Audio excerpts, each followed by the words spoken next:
Assalamualaikum warahmatullahi wabarakatuh.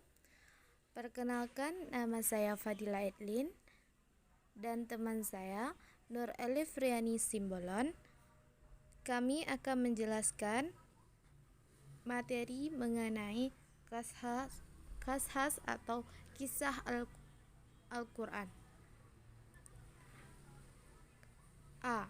Pengertian qasasul Quran. Kata qasasul berasal dari bahasa Arab yang merupakan bentuk jamak dari kata kisah yang berarti tatabbu' al-atsar atau nampak kilas atau mengulang kembali masa lalu. Kisas menurut Muhammad Ismail Ibrahim yang berarti hikayat dalam bentuk prosa yang panjang. Sedangkan menurut Manna Khalid Al-Qattan, qasasu atsarahu yang berarti kisah ialah menelusuri jejak. Secara etimologi atau bahasa, al-qasas mempunyai arti urusan atau al-amr, berita atau al-kabar, perbuatan atau al-sya'an, dan keadaan atau al-hal. Dalam Kamus Bahasa Indonesia, kata qasas diterjemahkan dengan kisah yang berarti kejadian atau riwayat dan sebagainya. Menurut Al-Raghib Al-Isfahani, qasas adalah akar kata atau masdar dari qasas yaqushu. Secara lughawi, konotasinya tak jauh berbeda dari yang disebutkan di atas, yang dipahami sebagai cerita yang ditelusuri. B. Macam-macam qasasul Quran. Kisah-kisah dalam Al-Quran dapat dibagi menjadi 3 macam. Yang pertama, dilihat dari sisi pelaku. Dilihat dari sisi pelaku, Manna Al-Qattan membagi menjadi 3 macam. Yang A. Kisah para nabi. Bagian ini berisikan tentang ajakan para nabi kepada kaumnya, mukjizat-mukjizat yang memperkuat dakwahnya, sikap orang-orang yang memusuhinya, tahapan-tahapan dakwah dan perkembangannya, serta akibat yang menimpa orang beriman atau mempercayai dan golongan yang mendustakan para nabi. Yang B. Kisah yang berhubungan dengan masa lalu dan orang-orang yang tidak disebutkan kenabiannya. Misalnya, kisah orang yang keluar dari kampung halamannya yang beribu-ribu jumlahnya karena takut mati. Kisah Talut dan Jalut, 2 orang putra Adam, Ashabul Kahfi, Zulkarnain, Qarun, Ashabus Sabti atau orang-orang yang menangkap ikan pada hari Sabtu, dan lain-lain. C. Kisah yang terjadi pada masa Rasulullah SAW, seperti Perang Badar dan Uhud dalam surat Ali Imran, Perang Hunain dan Tabuk dalam surat At-Taubah, Perang Al-Ahzab, Hijrah, Isra, dan lain-lain. 2. Dilihat dari panjang pendeknya. Kisah dalam Al-Quran dapat dibagi menjadi 3 pula. A. Kisah panjang.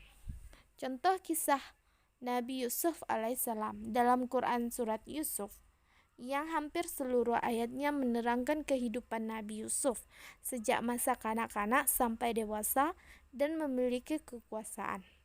B.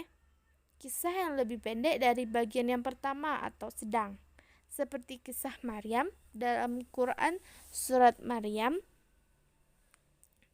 kisah Ahzab Al-Kahfi pada Quran surat Al-Kahfi, dan lain-lain. Yang ketiga, yang C, kisah pendek, yaitu kisah yang jumlahnya kurang dari 10 ayat.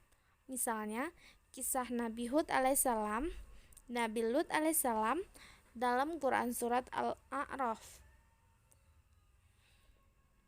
Yang ketiga, dilihat dari jenisnya.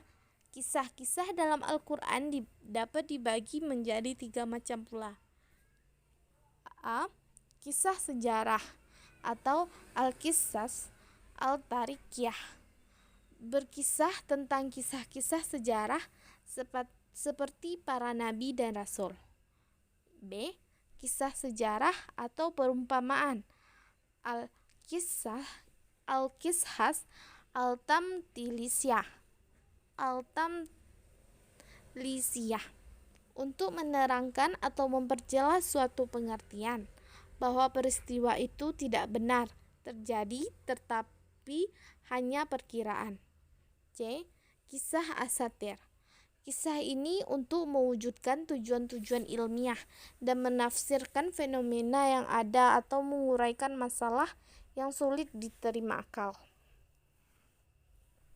Unsur-unsur yang ada pada kisah dalam Al-Quran umumnya: yang pertama, pelaku atau al-saksiyat.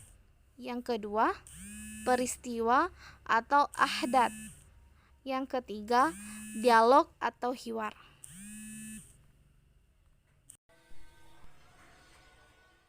C. Karakteristik Qasasul Quran.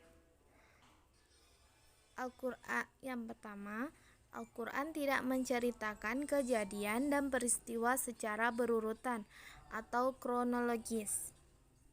Yang kedua, beberapa kisah disebutkan secara berulang-ulang di beberapa tempat.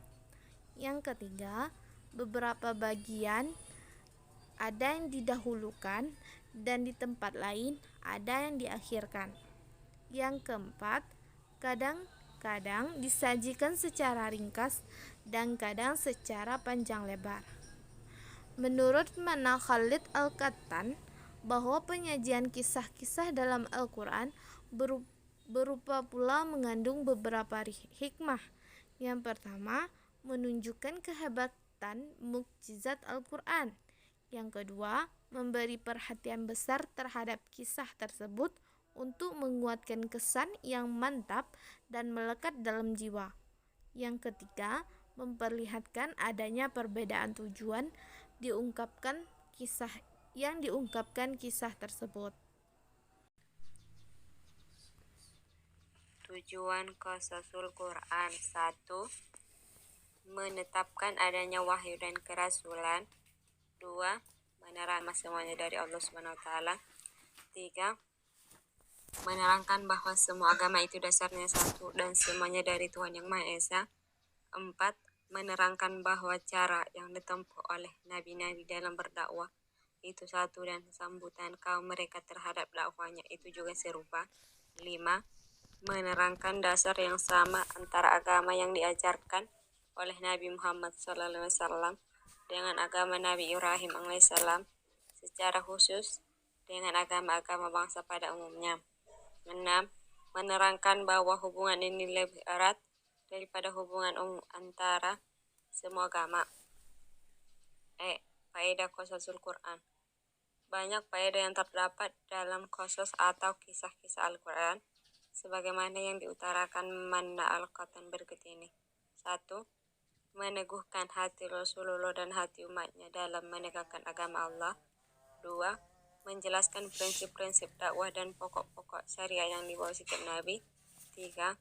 Membenarkan nabi-nabi terdahulu dan mengingatkan kembali jejak-jejak mereka. 4. Memperlihatkan kebenaran Nabi Muhammad dalam penuturannya mengenai orang-orang terdahulu. 5. Membuktikan kekeliruan ahli kitab yang telah menyembunyikan keterangan petunjuk. 6. Kisah merupakan salah satu bentuk sastra yang menarik bagi setiap pendengarnya. Hukum dan pandangan ulama terhadap Qasasul Quran. Mayoritas ulama berpendapat bahwa hal yang harus dijadikan pertimbangan adalah keumuman redaksi, bukannya kekhususan sebab. Asyuti memberikan alasan bahwa pertimbangan itulah yang dilakukan oleh para sahabat dan golongan lain. 1.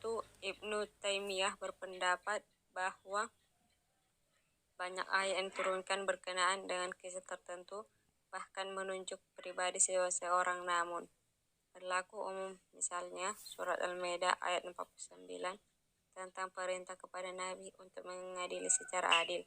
2. Penjelasan mengenai penyebutan nama pelaku kisah atau hakikat kisah itu sendiri dikemukakan pula oleh Kunto Wijoyo, Taha Hussein, dan Asy Syarabasi. Kunto Wijoyo memandang bahwa pada dasarnya kandungan Al-Quran itu terbagi menjadi dua bagian. 3. Asy Syarabasi juga menjelaskan bahwa kisah-kisah dalam Al-Quran tidak dimaksudkan sebagai uraian sejarah lengkap tentang kehidupan bangsa atau pribadi tertentu, tetapi sebagai bahan pelajaran bagi umat manusia. Benang merah yang dapat ditangkap dari pendapat ketiga orang di atas adalah hal terpenting dari kisah-kisah yang terdapat Al-Quran bukanlah wajana pelakunya, tetapi drama kehidupan yang mereka mainkan. Atas dasar ini pula lah Muhammad Abduh mengkritik habis-habisan kebiasaan ulama tafsir generasi pertama yang banyak menggunakan Israiliyat sebagai penafsir Al-Quran, terutama menjelaskan para pelaku kisah.